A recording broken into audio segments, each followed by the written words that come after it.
Welcome to AKM Family Vlogs. This video sponsored by Modes.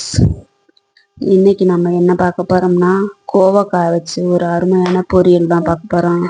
வாங்க எப்படி பார்க்குறோன்னு வீடியோக்குள்ள பார்க்கலாம்.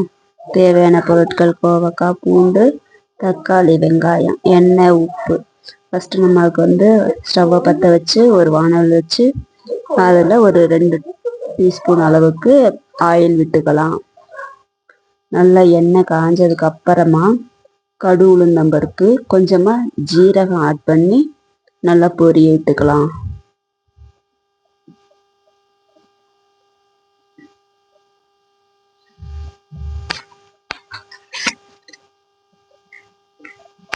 நமக்கு கடுகு நல்லா பொரிச்சதுக்கு அப்புறமா நம்ம கட் பண்ணி வச்சிருக்கிற அந்த பூண்டு பொடி பொடியா கட் பண்ணி வச்சிருக்கிறோம். அது கருவேப்பிலை கொஞ்சம் ஒரு ஒத்து போல போட்டு நம்ம கட் பண்ணி வச்சிருக்க பூண்டு, வெங்காயம் இது எல்லாத்தையும் போட்டு நல்லா பொன்னிறமா ஆகிற அளவுக்கு நம்ம வதக்கிக்கலாம்.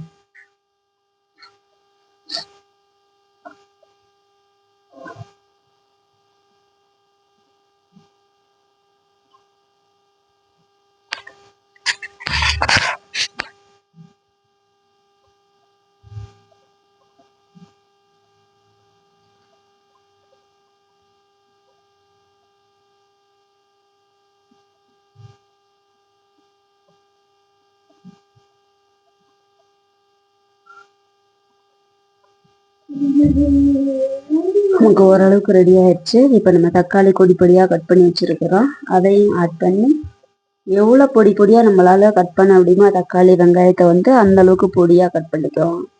அப்பதான் நம்ம கோவக்காய் ரொம்ப சின்னது தானே, அது ரொம்ப சாப்பிட்டா ரொம்ப பெருசு பெருசா இருந்தா நல்லா இருக்காது. இப்போ தக்காளி வதங்குறதுக்காக உப்பு சேர்த்து நல்லா வதக்கி விட்டுக்குவோம். இப்போ நமக்கு நல்லா வதங்கிருச்சு.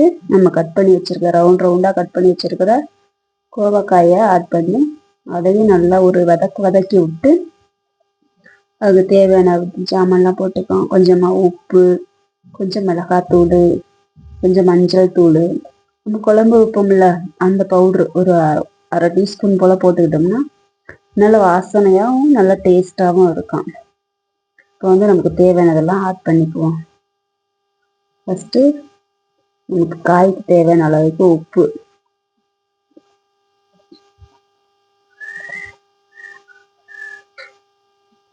மிளகாத்தூள் ஆட் பண்ணிக்குவோம். நம்ம உரப்புக்கு எந்த அளவு உரப்பு நம்ம சாப்பிடுவோமோ அந்த அளவுக்கு மிளகாத்தூள் ஆட் பண்ணிக்கலாம்.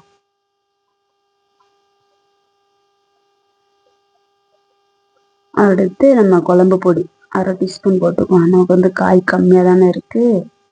எந்த அளவுக்கு காய் இருக்கோ அந்த அளவுக்கு அதுக்கு நேரம் கொடுக்குற அளவுக்கு ஆட் பண்ணிக்கலாம். இப்போ மஞ்சள் தூள் ஒரு 1/2 டீஸ்பூன் போல போட்டுக்குவோம்.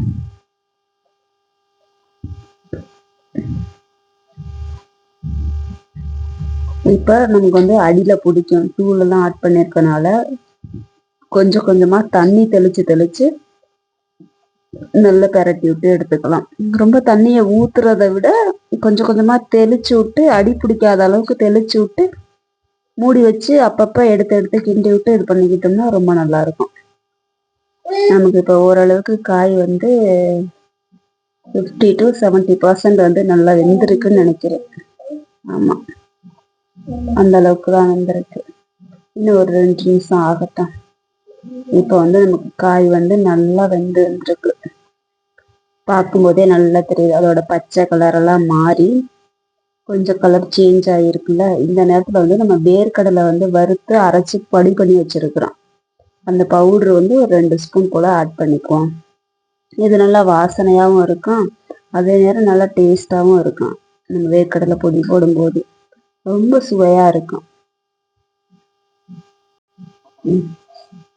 லைக் பண்ணுங்க, ஷேர் பண்ணுங்க, சப்ஸ்கிரைப் பண்ணுங்க. பாய் பாய். இது போன்ற வீடியோ உங்களுக்கு தேவைன்னா நம்ம சேனலை சப்ஸ்கிரைப் பண்ணி வச்சுக்கோங்க. தேங்க்யூ ஃபார் வாட்சிங். டாடா பாய். டாடா பாய்.